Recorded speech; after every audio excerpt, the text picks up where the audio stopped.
नमस्कार, आप देख रहे हैं बात सरोकार की और मैं हूं आपके साथ सत्यम गौर। गिरते रुपए का जिम्मेदार आखिर कौन है? रुपए की गिरती कीमत पर राहुल गांधी ने प्रधानमंत्री नरेंद्र मोदी पर निशाना साधा है। राहुल गांधी ने कहा है कि रुपए की जर्जर हालत और दिशाहीन सरकार के कारनामों का भुगतान आने वाले दिनों में देश की जनता को करना पड़ेगा।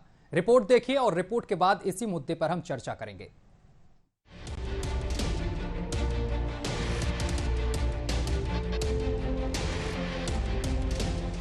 कांग्रेस के पूर्व अध्यक्ष राहुल गांधी ने एक बार फिर से प्रधानमंत्री नरेंद्र मोदी पर तीखा हमला किया है। राहुल गांधी ने प्रधानमंत्री के शब्दों का जिक्र करते हुए रुपए की कीमत गिरने को लेकर तंज कसा है।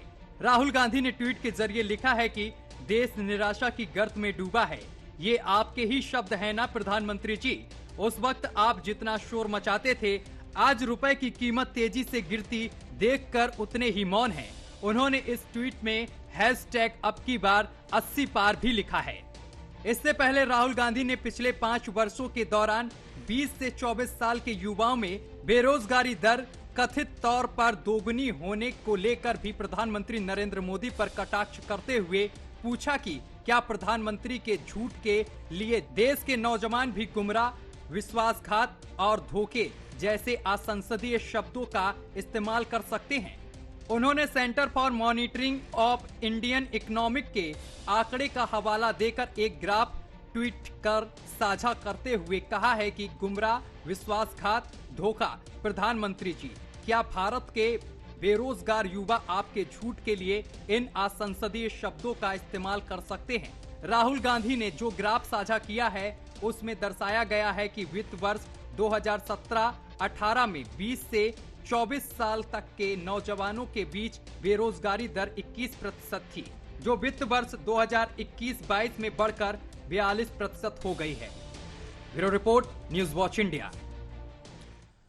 तो तमाम चीजों को लेकर राहुल गांधी ने निशाना साधा है, प्रधानमंत्री नरेंद्र मोदी को निशाना साधा है। उन्होंने कहा है कि बेरोजगारी दर जो है वो 42% हो गई है, यानी कि बेरोजगारी दर में भी बढ़ोतरी हुई है। इसके साथ ही उन्होंने कहा है कि रुपए की कीमत लगातार गिरता जा रहा है डॉलर के मुकाबले। तो इस पर हमारे साथ कई मेहमान जुड़ गए हैं, सभी का आपसे परिचय करा दे। हमारे साथ कैप्टन आई सिंह भदौरिया हैं, बीजेपी से हैं। कैप्टन साहब, आपका बहुत बहुत स्वागत है। और इसके साथ सुधा मिश्रा हैं, कांग्रेस से हैं प्रवक्ता। सुधा जी, आपका भी बहुत बहुत स्वागत है। और हमारे साथ निरंजन जी हैं, जो कि राजनीतिक विश्लेषक हैं, वो भी हमारे साथ जुड़ गए हैं। सर, आपका भी बहुत बहुत स्वागत है। और प्रमोद राय हैं, आर्थिक सलाहकार हैं, आर्थिक मामलों की अच्छी समझ रखते हैं। सबसे पहले प्रमोद जी, आपके पास ही मैं आऊंगा। ये मुद्दा तो काफी पुराना है, लेकिन अब इसको लेकर यहाँ पर जिस तरीके से राहुल गांधी ने निशाना साधा है, मैं आपसे सरल शब्दों में ये जानना चाहता हूं सर कि रुपए के डॉलर के मुकाबले गिरने का मूल वजह क्या है? सरल शब्दों में आप जरा दर्शकों को बताइए। भारत का आयात पे जो डिपेंडेंस है बहुत ज्यादा है जी। और उसके मुकाबले हमारी निर्यात कम है। उसके चलते डॉलर की काफी डिमांड रहती है। अब इसमें 2-3 फैक्टर जुड़ गए। रशिया यूक्रेन वार के चलते जो क्रूड ऑयल के प्राइसेस बढ़े हैं, उसके चलते हमारा इंपोर्ट बिल और बढ़ रहा है, यानी डॉलर की डिमांड और ज्यादा बढ़ रही है। जो फॉरेन इन्वेस्टर हैं, उनका जितना विश्वास इंडिया पे था या उनको लगता था कि जितना रिटर्न इंडिया में मिलेगा, उनकी एक्सपेक्टेशन पे इंडिया उतना खरा नहीं उतर रहा है। इसलिए फॉरेन इन्वेस्टर ने बहुत सारे पैसे निकाल लिए। 28 बिलियन डॉलर की सेल हाल ही में हुई है। तो चूंकि डॉलर की डिमांड बढ़ रही है, इसलिए डॉलर अप्रिशिएट हो रहा है। और डॉलर केवल इंडियन करेंसी के अगेंस्ट अप्रिशिएट नहीं कर रहा है, यूरो के अगेंस्ट भी अप्रिशिएट कर रहा है, ग्रेट ब्रिटेन पाउंड के अगेंस्ट भी अप्रिशिएट कर रहा है। तो ये जो फॉल है वो उसमें इंटरनेशनल फैक्टर बहुत सारे हैं। डोमेस्टिक फैक्टर का कंपोनेंट छोटा है और इंटरनेशनल फैक्टर का कंपोनेंट ज्यादा है। और ऐसा नहीं है जैसे 1947 में $1 वाज इक्वल टू 3.30 रुपीज। तो ऐसा नहीं है कि जब एक्सचेंज रेट बहुत अच्छा था तो हम बहुत अच्छे थे। आपको इकोनॉमी की सिचुएशन को थोड़ी टोटलिटी में देखना है कि हमारी फॉरेन एक्सचेंज रिजर्व कितनी है, हम कितना इंपोर्ट सस्टेन कर पाएंगे, और आज के डेट में जो फॉरेन एक्सचेंज रिजर्व है वो कंफर्टेबल है। तो अभी की जो सिचुएशन है, अब जहां तक राजनीति का सवाल है, यदि कांग्रेस की सरकार रहती है और यही सिचुएशन रहता है तो बीजेपी वाले बहुत चिल्लाते हैं, बीजेपी की सरकार है तो कांग्रेस उस तरीके से इस पे आक्रामक है। जी ठीक है। निरंजन जी भी हमारे साथ हैं, इसके बाद हम अपने भदौरिया साहब के पास चलेंगे। पहले निरंजन जी का रुख कर लेते हैं। निरंजन जी, आपको क्या लगता है, क्या सरकार की नीतियों में कहीं कमी रही है, इस वजह से ये हालात हो रहे हैं? देखिए सत्यम भाई, मैं बड़ा ही आश्चर्यचकित हूं और मैं आपको बताऊं, विभिन्न प्लेटफॉर्म के ऊपर बहुत चीजों के अंदर मैं मोदी सरकार की प्रशंसा करता हूं और मोदी सरकार के बारे में मुक्त कंठ से उनकी बड़ाई भी करता हूं। लेकिन जब भी मामला आर्थिक मामलों का आता है, मुद्दा आर्थिक मामलों का आता है, तो सत्यम भाई, मैं चाहते हुए भी, मैं अगर दिली रूप से मैं अगर ये चाहूं कि मैं भारतीय जनता पार्टी या केंद्र में मोदी जी की जो सरकार चल रही है इसकी मैं प्रशंसा करूं, मैं नहीं कर पाता सत्यम जी, क्योंकि मैं ये चीज देखना देख करके मैं बड़ा आश्चर्यचकित हूं कि पिछले 8 वर्ष से इनके पास ऐसे वैभवशाली, ऐसे इनके पास बुद्धिशील, इनके पास आर्थिक विशेषज्ञ हैं, लेकिन पता नहीं क्यों आज तक इस देश के अंदर 8 साल से इस सरकार के अंदर आज तक ऐसे निर्णय क्यों नहीं आए, ऐसे लोगों को कमान क्यों नहीं दी जा रही कि ये देश की जो मोदी जी बात करते हैं $5 ट्रिलियन की इकोनॉमी की, तो देश उस तरफ बढ़ क्यों नहीं रहा? चाहे उसके लिए आप बहाना किसी भी चीज को बना दीजिए, आप कहिए कि जी कोरोना आ गया, आप कहिए जी इंटरनेशनल वो आ गई, लेकिन आप देखेंगे उससे पहले भी जो सतत डाउनफॉल चल रहा था वो निश्चित रूप से उस टाइम ना कोई कोरोना था, ना कोई रशिया यूक्रेन युद्ध था, ना कोई ऐसी कोई भी अंतरराष्ट्रीय कोई परिस्थिति ऐसी नहीं थी। लेकिन 2014 के बाद में सतत ये समझ लीजिए भारतीय की इकोनॉमी में डाउनफॉल हुआ।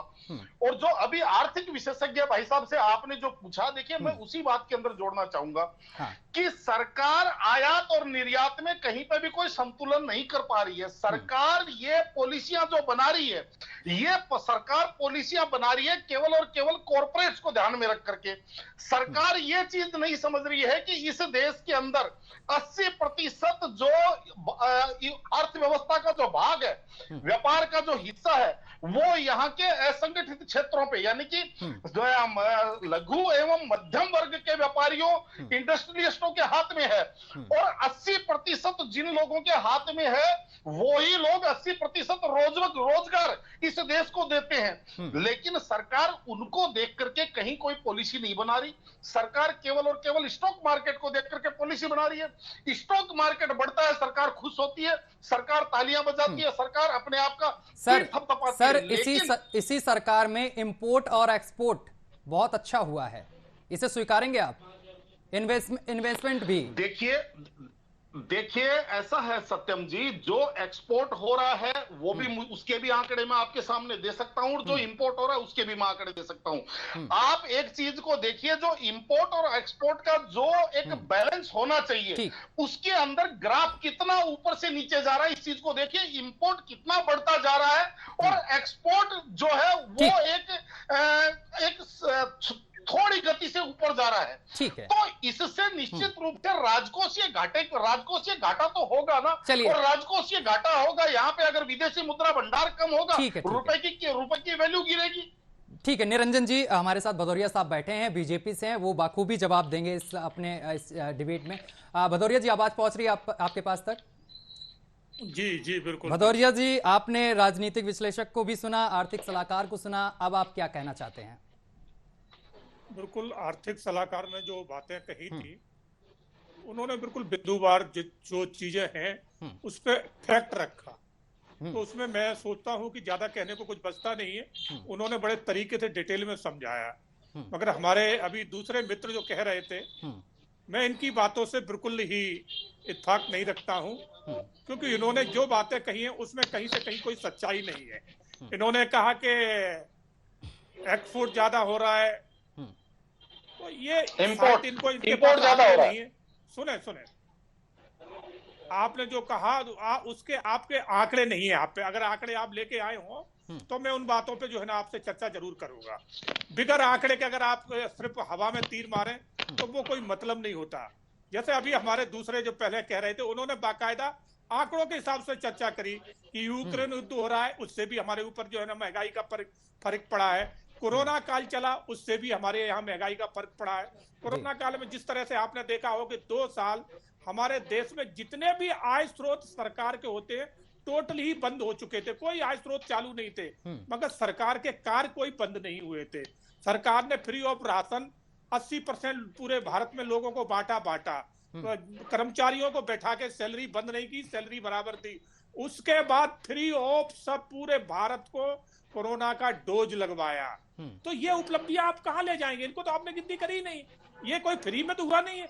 आप सोचिए वैक्सीन पे कितने करोड़ों अरबों रुपए खर्चा हुआ है, भारत सरकार ने जो किया है, पैसा बाहर से तो नहीं आया है। तो आप कभी इनके ऊपर भी आप थोड़ा निगाह मार लेकर आपको अपने आप जवाब मिल जाएगा। भदौरिया जी यहाँ पर एक सवाल मैं थोड़ा आपसे पूछना चाहता हूँ। बहुत अच्छा काम करा कोरोना काल में, सरकार ने लोगों को यहाँ पर डोज दी, कोरोना की टीकाकरण करवाया और जो गरीब लोग थे उनके घरों तक अनाज पहुंचाया, तमाम काम किए। लेकिन मैं आपसे ये समझना चाह रहा हूँ, जिस तरीके से रुपए की हालत इस समय है, इससे आगे चलकर और भी महंगाई बढ़ सकती है सर, इस पर ध्यान दिया आपने? बिल्कुल सत्यम जी, रुपए की इस टाइम जो गिरावट आ रही है वो अंतर्राष्ट्रीय लेवल के हिसाब से हो रहा है। जो आप अंतर्राष्ट्रीय बाजार में आप डेली देख रहे हैं, उतार चढ़ाव चल रहा है। जहां डॉलर की मांग ज्यादा बढ़ रही है देश में, तो उसी की वजह से डॉलर की जब मांग ज्यादा बढ़ती तो रुपए में गिरावट अधिकांश आती ही आती है। और हम ये क्यों भूल जाएं कि पिछली हमारी जो सरकारें थी यूपीए की, उसमें तो रुपया उस टाइम ऐसे गिर रहा था जैसे कोई ट्रेन की और हवाई जहाज की स्पीड से गिर रहा था, मगर हमने फिर भी इतना सब कुछ होते हुए भी कंट्रोल रखा। और उस टाइम तो ऐसी कोई आपदा भी नहीं आई थी, ना किसी कोई हमारे पड़ोसी राज्य में कोई युद्ध चल रहा था, ना कोई कोरोना काल था, तो ऐसी कोई प्रॉब्लम भी नहीं थी। अच्छा। फिर भी गिर रहा था। हमने तो इतना सब कुछ होते हुए भी बहुत कंट्रोल करके रखा है। आज हमारे जो अंतरराष्ट्रीय लेवल पे देखिए, सभी देशों के साथ के व्यापारिक संबंध हो या आर्थिक संबंध हो या अमूमन जो हमारे संबंध होते हैं वो संबंध हो, कितने अच्छे बनाए हैं। तो उस चीज से हम सब चीज को जो है ना एक लेवल बना के चल रहे हैं। तो ये कहना गलत होगा कि 2014 से, जैसे अभी हमारे मित्र कह रहे थे कि 2014 से हमने सिर्फ सरकार की कमियां देखी हैं, तो 2014 से पहले क्या यहाँ सारे जो है ना IPS IAS बन चुके थे, सारे अरबपति बन गए थे सारे। भदौरिया साहब, ये चीजें सही नहीं है। इस तरीके से आप जिम्मेदार नागरिक हैं और आपकी सरकार है, आपको जिम्मेदारी से जवाब देना जरूरी होता। ठीक है, वो अपनी बात अलग है, लेकिन मैं आपसे ये चाहता हूं कि आप जिम्मेदारी से जवाब देंगे इस डिबेट में, क्योंकि जनता भी सुन रही है और आपको इसमें बहुत ज्यादा लोग सर सुन रहे हैं।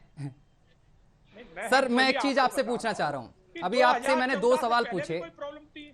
भदौरिया साहब सुनिए एक बात, मैंने आपसे अभी 2 सवाल पूछे। इन दोनों सवालों में आपने अंतरराष्ट्रीय बाजार को जिम्मेदार ठहराया। सरकार आपकी है, इससे पहले कभी रुपए की ऐसी हालत देखी आपने जो अब है? रुपए की जिम्मेदारी तो आपको लेनी पड़ेगी ना सर। बिल्कुल, 8 साल से आप सत्ता में हैं, आपने 8 सालों में जो कुछ हुआ उसकी उपलब्धियां गिनाई हैं, क्या इसको भी एक उपलब्धि में ही हम जोड़ लें? बिल्कुल, आज अगर स्थिति, अगर रुपया कहीं डाउन हो रहा है तो बिल्कुल जो है ना कहीं सरकार की कमी इसमें नहीं कहेंगे। ये जरूर है कि अंतरराष्ट्रीय जो लेवल पे मार्केट चल रहा है, तो उससे बिल्कुल हमने अभी बताया कि जब डॉलर की मांग बढ़ेगी तो रुपए में कमी आएगी। तो ये जो अभी हमारे जो मित्र कह रहे थे कि 2014 के बाद मैंने देखा है, तो 2014 से पहले क्या सब कुछ अच्छा था? उस टाइम रुपए में गिरावट नहीं आई थी क्या? ठीक है, 1 सेकंड, वापस आएंगे। हमारे साथ एक और मेहमान हमारे साथ बैठे हैं, सुधा मिश्रा जी। सुधा मिश्रा जी, आपका क्या कहना है? मैं आपसे ये सवाल करना चाह रहा हूं कि एक बेहतर विपक्ष की भूमिका अभी देश ढूंढ रहा है, लेकिन 1991 की अगर बात करें तो देश को आर्थिक संकट से डॉक्टर मनमोहन सिंह ने उबारा था। लेकिन इस विषय पर आपकी क्या सलाह है? सत्यम जी, कभी कभी स्थितियां इतनी हास्यास्पद हो जाती हैं कि उसमें कुछ भी, अगर आज की जो सरकार है जिसने शब्दों पे भी बैन लगा के शब्दों को भी खत्म कर दिया है, तो मैं बोलूंगी कि जो उद्धरण जीवी सरकार है ये दूसरों के उदाहरणों को लेके जब बातें करती है। मैं आपको एक क्लिप सुनाना चाहती हूँ, पहले सुन लीजिएगा, फिर मैं अपनी बात करूंगी। आपने सबको पूरा वक्त दिया। ये जो बातें हो रही हैं कि क्या इसके पहले, मानती हूँ सबको डेट पता होगा कोरोना कब आया था, रूस यूक्रेन का युद्ध क्या कब था, इसको सबको डेट पता होगी। और जो आज रुपए की हालत है, अभी हमारे भाई ने कहा कि क्या इसके पहले रुपए की हालत नहीं थी, 49 से सीधा 80 पार, और बात कर रहे हैं कि रुपया इसके पहले लुढ़का हुआ था। और इन्होंने जो शब्द प्रयोग किए, मैं एक ऑडियो चलाती हूँ, उसको प्लीज सुनिएगा, फिर मैं अपनी बात पूरी करूंगी। डॉलर के सामने रुपया ताकत के साथ खड़ा हो, इसके लिए कोई योजना कर पाएंगे, ये तो कुछ नजर नहीं आ रहा है। पिछले 3 महीने में जिस तेजी से रुपये की कीमत टूटती गई, गिरावट आई, और दूसरी तरफ 3 महीने में सरकार की तरफ से एक भी कदम लिया गया हो, ऐसे कोई संकेत नजर नहीं आ रहे। और तब जाकर के देश को चिंता होना बहुत स्वाभाविक है। और एक बार रुपया गिरता चला जा रहा हो तो दुनिया की आर्थिक शक्तियां इसका भरपूर फायदा उठाती है। उसको भी रोकने में दिल्ली की सरकार पूरी तरह विफल गई है। पिछले 5 साल से लगातार हम सुनते हैं। ठीक है, एक सेकंड भदौरिया साहब, इसका जवाब आप देंगे? सत्यम जी नहीं, मैं इस बात को पूरा करूंगी। ठीक, कर लीजिए, आप बोलिए। भदौरिया साहब आपके पास आएंगे, आपसे ही जवाब लेंगे, भदौरिया साहब इनको पूरा कर लेने दीजिए। ठीक है, बोलिए। मुझे लगता है कि हमारे माननीय प्रधानमंत्री जी को सब कुछ पहले से मालूम था। उन्होंने मुख्यमंत्री होते हुए अपने लिए कुछ बातें कह ली थी, जिसको आज हम लोग बोल के सुन पा रहे हैं कि हाँ ये होने वाला है, दिल्ली की सरकार फेल होने वाली है। रुपया, उन्होंने जो शब्द यूज किए थे कि जो दिल्ली सरकार की आबरू, ये शब्द, जो लोग शब्दों की मर्यादा की बात करते हैं, उन्होंने कहा था कि देश की, दिल्ली की सरकार और रुपए की आबरू इस तरह गिर रही है। अब मैं पूछना चाहती हूँ कि आप बताइए कि आज इस रुपए की हालत, हमारे जो सम्मान की जो मुद्रा हमारी है, उसका जो स्तर गिराया आपने, जो जहां पे आके हमारा रुपया खड़ा हुआ है डॉलर के मुकाबले, $1 80। अब उसमें आप जब कहोगे तो कहेंगे विपक्षी राहुल गांधी ने नुकसान साधा। ये राहुल गांधी का प्रश्न सिर्फ नहीं है, ये पूरे देश का प्रश्न है। देश जानना चाहता है कि आखिर ऐसा कौन सा प्लानिंग आपने 8 सालों में किया कि जो आप सुधारने के लिए आए थे उसी को आपने निम्नतम स्तर पे लाके खड़ा कर दिया। वो कौन सी ऐसी खास 3 साल को, मान लीजिए 3 साल में विपदा आई, आपदा आई, सब कुछ हुआ, क्या इसके पहले प्राकृतिक आपदाएं नहीं आती थी? पहली बार देश में या विश्व में आया? ठीक है, बावजूद ठीक है सुधा जी, ठीक है, जवाब ले लेने दीजिए। भदौरिया साहब बताइए, पहले आपदा नहीं आई मैम का कहना है, और उन्होंने ऑडियो क्लिप भी सुनाई, इसके बारे में आपका क्या कहना है?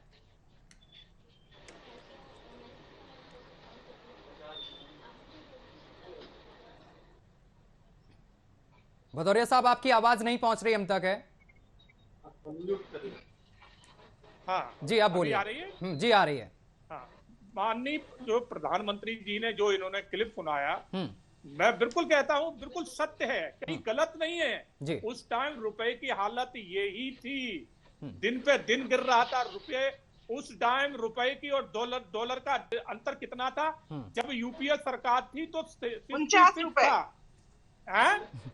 49 रुपए बताइए तो बोलिए उसको ना, 49 रुपए, आज 80 रुपए, पूरा बताइए सर। नहीं, आप जब गए थे छोड़ के तो 76 छोड़ के गए थे, आप भूले? अरे आंकड़े निकाल के 76 छोड़ के गए थे। आंकड़ों की बात कर रही हूँ मैं, आंकड़ों की बात कर रही हूँ, बात कर रहा हूँ। 76 छोड़ के निकाल के आज जितने लोग बैठे हुए हैं, सबको मैं आपसे इसलिए बहस नहीं करना चाहती हूँ। अभी आप कुछ और बात करने लगेंगे जो कि मर्यादा से बाहर होगा, इसलिए मैं आपसे बहस नहीं करना चाहती हूँ। सबके सामने प्रस्तुत है, तथ्यों की बात तो बिल्कुल मत बताइए। आप जितने लोग जानकार यहाँ बैठे हुए बताएंगे। और मेरा प्रश्न देश का प्रश्न है, ये किसी पार्टी विशेष का नहीं है। हम जानना चाहते हैं कि आपकी प्लानिंग क्या थी, आप किस प्लानिंग के साथ आए थे कि आप देश के आबरू को बचाएंगे, गिरने नहीं देंगे। वो प्लानिंग कहाँ चली गई? कुछ खास वर्ग ही आगे बढ़ता गया। सुधा जी, एक एक करके बात सुन लीजिए पहले। सुधा जी, प्रतिक्रिया सुन लीजिए। बोलिए भदौरिया साहब, बोलिए। अकल में आती है या नशे में आती है? जब मैं बोल रहा था इनके पीछे बिल्कुल नहीं बोला। बात करेंगे तो मुझसे आप जिस तरह बात करते हैं, बिल्कुल पर्सनल करूंगा। मैंने पहले कहा था कि आपको बात करने की भदौरिया साहब, भाषा की मर्यादा पर ध्यान दीजिए। भदौरिया साहब, ठीक है, 1 मिनट। मर्यादा कहीं बाहर है। अरे रुकिए, अरे भदौरिया साहब, ये गलत बात है। गलत बात है भदौरिया साहब, आराम से आराम से आराम से आराम से भदौरिया साहब, गलत बात है, इस तरीके से नहीं, ये बिल्कुल से गलत बात है, इस तरीके से बिहेव नहीं करना चाहिए। भदौरिया साहब हमारे साथ से चले गए हैं। इस तरह से सम्मानित मंच पे बैठ के ये लोग जिस तरह से बात करते हैं, हर बार के हर डिबेट में इनका जो व्यवहार होता है, व्यक्तिगत आक्षेप होते हैं, मतलब ये लोग क्या करना और क्या बताना चाहते हैं जनता को कि विपक्ष में बैठे हुए लोग इस देश के नागरिक नहीं है, उन्हें कहने का अधिकार नहीं, सच से बोलने का अधिकार नहीं है। सुधा जी, हर बार इनका यही तरीका होता है। ठीक है सुधा जी, कोई नहीं। हमारे साथ प्रमोद जी हैं। प्रमोद जी, ये एक तो जवाब दे नहीं पाए भदौरिया साहब, जो उन्होंने पूछा और बीच में जब फंस गए तो इस तरीके का बिहेव करके वो निकल गए। आप क्या कहेंगे सर? प्रमोद जी, भदौरिया जी का जो बिहेवियर है काफी निंदनीय है, उस तरीके के शब्दों का इस्तेमाल नहीं होना चाहिए। रुपये की हालत तब तक नहीं सुधरेगी जब तक हमारा एक्सपोर्ट नहीं बढ़ता और इंपोर्ट कम नहीं होता। पिछले फाइनेंशियल ईयर में एक्सपोर्ट की ग्रोथ है 23%, उसके कंपैरिजन में इंपोर्ट का ग्रोथ है 55%। तो एक्सपोर्ट बढ़ा तो है बट इंपोर्ट के डबल से भी ज्यादा बढ़ गया। ये जो डिस्पैरिटी है इससे रुपये पे प्रेशर और ज्यादा है। 1991 का हम लोग एग्जांपल देते हैं, जब इंडिया का फॉरेन एक्सचेंज रिजर्व मात्र $1.2 बिलियन था और जो नरसिम्हा राव की सरकार इसको खींच के बाहर लाई थी, क्या हुआ था? रेगुलेटरी ईजिंग हुई थी। उससे पहले गवर्नमेंट रेट पे रुपी डॉलर कन्वर्सन होता था, उन्होंने कैपिटल अकाउंट में फुली कन्वर्टेबल कर दिया, काफी लिबरलाइजेशन हुआ, जिसके चलते सिचुएशन इंप्रूव। आज भी गवर्नमेंट को करना क्या है और क्या नहीं हो रहा है जिसके चलते ये स्थिति खराब हो रही है। सारा का सारा हम एक्सटर्नल फैक्टर को जिम्मेवार नहीं ठहरा सकते, डोमेस्टिक चीजें भी हैं। यदि हमारा एक्सपोर्ट ज्यादा होता तो ये नौबत नहीं आती। अब गवर्नमेंट की जो कमी है, जैसे मेक इन इंडिया है, वो स्लोगन है, या ईज ऑफ डूइंग बिजनेस है, वो स्लोगन है। जब आप ग्राउंड पे आते हैं तो क्या वाकई ईज ऑफ डूइंग बिजनेस है? नहीं है। क्या करप्शन गायब हो गया? क्यों ये कहने से कि ना खाएंगे ना खाने से नहीं होता है, करप्शन बढ़ा हुआ है। बिल्कुल। आप किसी भी इंडस्ट्री के लिए, यदि यहाँ सारी मैन्युफैक्चरिंग हो जाए, एम्प्लॉयमेंट मिलने लगे, ये रुपये की सिचुएशन इंप्रूव करे, तो यहाँ मैन्युफैक्चर्ड प्रोडक्ट ग्लोबल मार्केट में कम्पीट कब करेंगे? जब उनकी कॉस्ट कम हो। गवर्नमेंट सस्ते में तो किसी को रॉ मटेरियल नहीं दे सकती, आपके फिनिश प्रोडक्ट की प्राइस नहीं बढ़ा सकती। गवर्नमेंट क्या कर सकती है? जो रेगुलेटरी चीजें हैं उसको कर सकती है। मान लीजिए हमको परमिशन लेने में 6 महीने लग जाए, 1 साल लग जाए, तो इस गेस्टेशन पीरियड में हमारी कॉस्ट बढ़ गई। यदि यही टर्न अराउंड टाइम 3 वीक्स तो हमारी कॉस्ट कम हो जाएगी, पड़े तो मेरी कॉस्ट बढ़ जाएगी। तो गवर्नमेंट के बहुत सारे स्कीम है, ठीक है, लोकल है, लोकल इम्पैक्ट, ग्राउंड पे इम्पैक्ट बहुत कम है, जिसके चलते। निरंजन जी, आपसे मेरा सवाल है कि विश्व के बड़े मंच पर भारत की छवि बदली है या नहीं, आपकी क्या राय है? देखिए सत्यम जी, सबसे पहले तो मैं थोड़ा सा जो मुझे अच्छा नहीं लगा वो मैं उसके बारे में आपत्ति दर्ज करवाना चाहता हूं। जो भारतीय जनता पार्टी के प्रवक्ता थे, जी, ये केवल हमारा ही पैनलिस्ट का ही अपमान नहीं है, ये इस चैनल का भी अपमान है, आपके प्रतिष्ठित चैनल का भी अपमान हो, ये हमें अच्छा नहीं लगता, पहली बात। अब आपने जो सवाल पूछा था उसका जवाब सुनिए।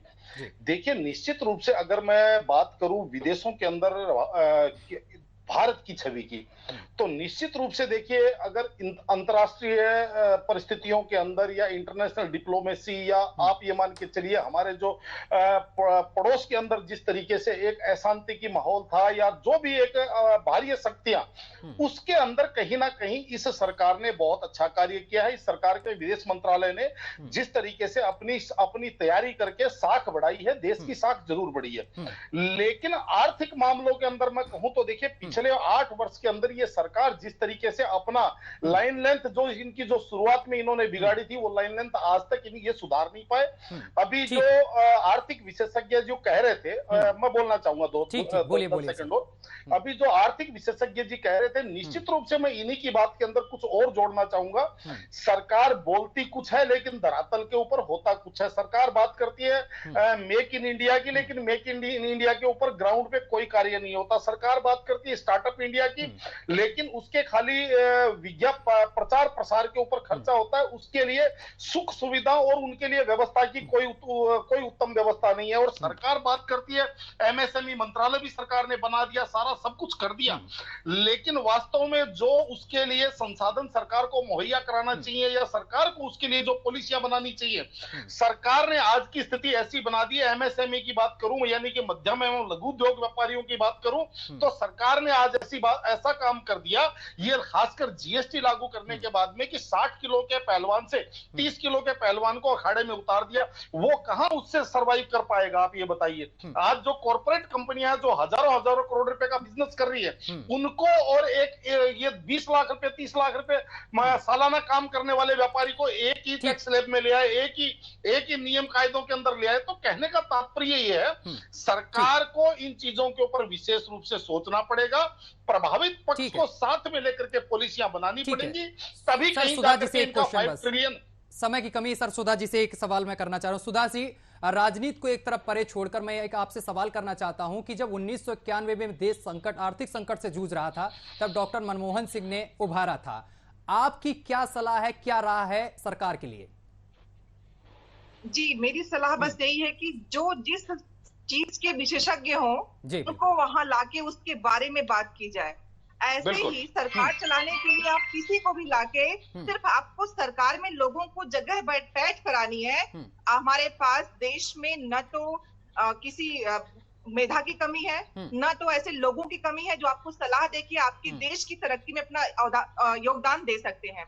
आप सत्यम जी देखिए, आप लोग पत्रकार हैं, आप लोग रोज जमीनी स्तर पे जुड़े होते हैं। जिस तरह से संसदीय भाषा की बात की गई हर साल होता है, लेकिन जिस तरह शब्दों को जिन्होंने भी इनको सजेस्ट किया होगा, जिस सचिवालय ने दिया होगा, उसमें उन शब्दों को डाल दिया जिनको उनके पता ही नहीं कि ये लोकोक्तियां हैं, मुहावरे हैं। तो जो जानकार व्यक्ति है, अगर आप उन व्यक्तियों को वहां रखेंगे, उनको आप अगर राजनीति से अलग हटके अपनी मेधा का प्रयोग करेंगे कि हमारा कौन सा नौजवान, कौन सा प्रबुद्ध वर्ग, कौन सी ऐसी मेधा है जो हमारे देश के विकास में काम कर सकती है, तब देश उन्नति करेगा। आप सिर्फ भाजपा, आपकी विचारधारा को मानने वाले लोग, आप कह दो कि बाकी सब हमारे देश के नहीं है, जो हमारी बात करेगा वही बस देशवासी है, वही भारतीय है, हम उसी को रखेंगे। तो ये तो पूरी तरह से आप देखिए, पहले सरकारें होती थी तो जहां से विपक्ष में भी कोई अच्छा व्यक्ति है तो अटल बिहारी जी को बाहर भेजा जाता है विदेश में किसी सम्मेलन के लिए, या ऐसे बहुत से आपको सैकड़ों उदाहरण मिलेंगे, एक उदाहरण की बात नहीं है। लेकिन अब क्या है, अगर आप भाजपा से जुड़े हुए हैं तब आप सरकार का अंग हैं,